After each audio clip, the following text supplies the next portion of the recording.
Калі зіма становіцца сапраўды лютай, што нават сабакі не хочуць вылазіць з будкі, а лес робіцца ціхі, што чуеш, як падае снег. Па зямлі ходзіць Зюзя, гаспадар марозаў. Ён невысокі, плечы шырокія, на ім белы кажух да зямлі, і ён заўсёды босы. Кажуць, што холад яму не шкодзіць, бо ён і ёсць холад. У руцэ ў Зюзі цяжкая жалезная булава, якой ён стукае па зямлі так, што замярзаюць рэкі і трашчаць дамы. Жыла-была ў адной вёсцы дзяўчынка Маруся. На каляды яна заўсёды выбягала на двор паглядзець на зоркі і паслухаць, як зіма дыхае. Аднойчы яна пачула нешта незвычайнае. Глухі стук. Нібы нехта чорнай ноччу абуў жалезныя боты і крочыць па ціхім снезе. Дзяўчынка выйшла з хаты і ўбачыла. Па вуліцы, у клубах пары, павольна шоў чалавек у белым кажуху.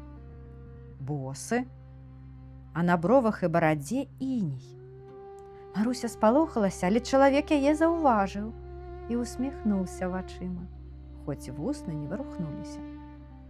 «Холадна табе, дзяўчынка!» – прагучаў яго голас, глухі і ледзяны, як падземны звон. «Трошкі!» – прашаптала яна. Зёзя падышоў, дакрануўся да яе рукі. І Маруся адчула дзіўнае. Холад нібы не пячэ.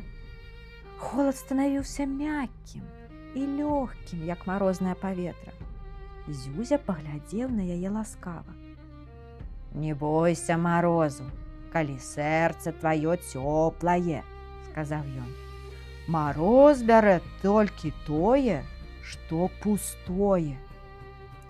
Зюзя падняў сваю булаву і лёгка стукнуў па заснежанай зямлі. У адзін момант усё вакол зазіхацела. На вокнах хат з'явіліся ледзяныя ўзоры, што нагадвалі лясныя сцежкі, а на калодзежы выступілі хрустальныя квяцістыя гурбы. «Гэта табе, каб каляды былі прыгожыя», – працягнуў Зюзя. «Зюзя, а чаму вы босы? Вам не халаднавата?» Зюзя усміхнуўся. «Калі я абую боты, вясна ніколі не прыйдзе.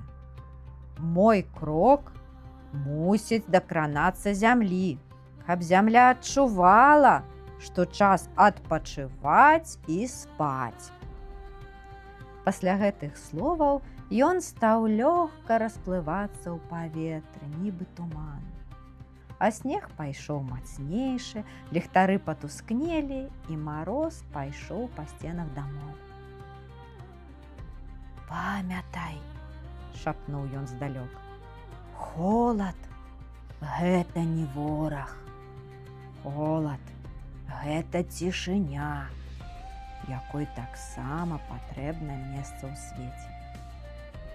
І Зюзя знік.